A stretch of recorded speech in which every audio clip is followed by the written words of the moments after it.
नमस्कार साथियों। सुशांत सिंह राजपूत केस में एक बहुत ही महत्वपूर्ण खबर आ रही है। बहुत ही बड़ी सूचना है और ये इंटरनल खबर है कि सिद्धार्थ पिठानी और रिया के बारे में। क्योंकि जब सिद्धार्थ पिठानी की जब शादी हो रही थी उस वक्त रिया चक्रवर्ती और सिद्धार्थ पिठानी की एक ऐसी मुलाकात हुई है जिसके बारे में अब पता चला है, और वो बहुत ही बड़ा एक साजिश बनाया गया है।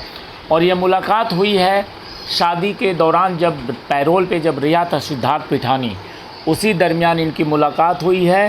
क्योंकि हर तरफ रिया चक्रवर्ती और सिद्धार्थ पिठानी पे नज़र थी एजेंसियों की, तो एजेंसियों की नज़र से बचते हुए इन लोगों ने आपसी मुलाकात करके बहुत बड़ा प्लान तय किया है। क्योंकि इनका ये मानना था कि अगर फ़ोन कॉल पे ये बात करते हैं या व्हाट्सएप पे बात करते हैं तो सब कुछ पे निगाहें हैं एजेंसियों की। क्योंकि एजेंसियां हर तरीके से सिद्धार्थ पिठानी के ऊपर नज़र रखी हुई थी। उसका 10 दिन का पैरोल था और उस पैरोल के दौरान ये शक था कि सिद्धार्थ पिठानी बहुत लोगों से मिल सकता है, अपने बचाव में बहुत कुछ कर सकता है। परंतु सिद्धार्थ पिठानी भी काफ़ी शातिर निकला और उसने एजेंसियों को धोखा देते हुए अपना जो उसका प्लान था, जो वो करना चाहता था, वो उसने कर लिया। और इस दौरान उसने क्या क्या प्लान किया, किस किस से मिला, मैं आज आपको इसके बारे में विस्तार से बताता हूँ। क्योंकि मेरे पास जो सूचना आई है वो बहुत ही इंटरनल सूचना है। और पहला उसमें सूचना ये है कि सिद्धार्थ पिठानी और रिया चक्रवर्ती की मुलाकात हैदराबाद में हुई है।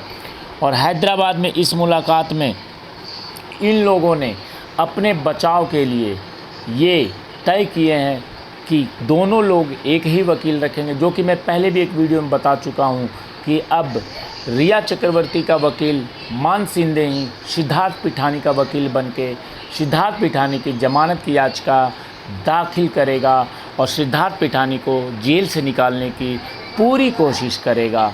तो ये एक बहुत ही महत्वपूर्ण बात है। अगर सिद्धार्थ पिठानी जेल से छूट जाता है तो ये मान के चलिए कि इस केस के लिए बहुत बड़ा नुकसान होगा।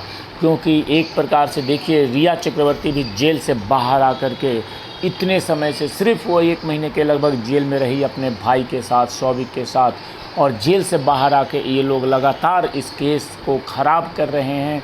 और जो भी इसमें सबूत और गवाह है उसके साथ ये दुबई का जो इनका कनेक्शन है वहाँ से ये लगातार धमकियाँ और केस को ख़राब करने की इनकी पूरी साजिश चल रही है और ये इसमें सफल होते नज़र आ रहे हैं।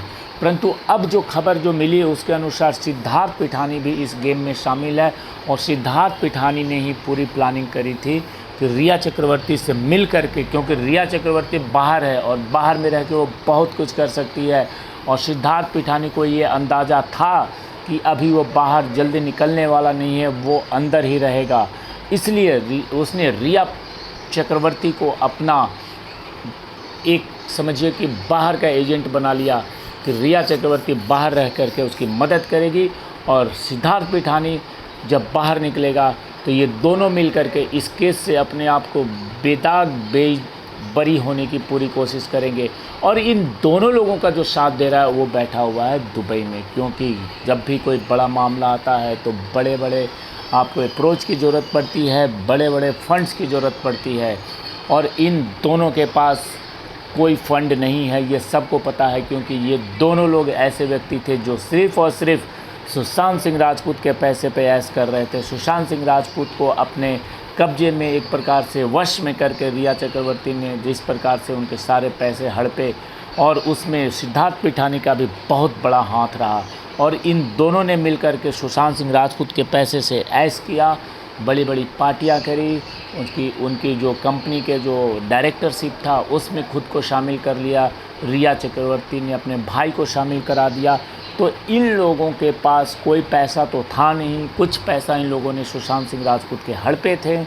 परंतु अब जब पैसे की रिक्वायरमेंट है, क्योंकि केस में पैसे की रिक्वायरमेंट होती है छूटने के लिए, तो इनको फाइनेंशियली रूप से जो मदद करने वाला बैठा हुआ है इनका बॉस, जो कि बॉलीवुड के अंदर अपना सिक्का चलाता है और बॉलीवुड को कंट्रोल करता है भारत के बाहर से बैठ कर के। अब वो सामने आ गया है और देखना है कि अब इस मामले में क्या मोड़ आता है, परंतु ये बहुत बड़ी घटना है। अगले अपडेट के लिए आप बने रहिए। जय हिंद।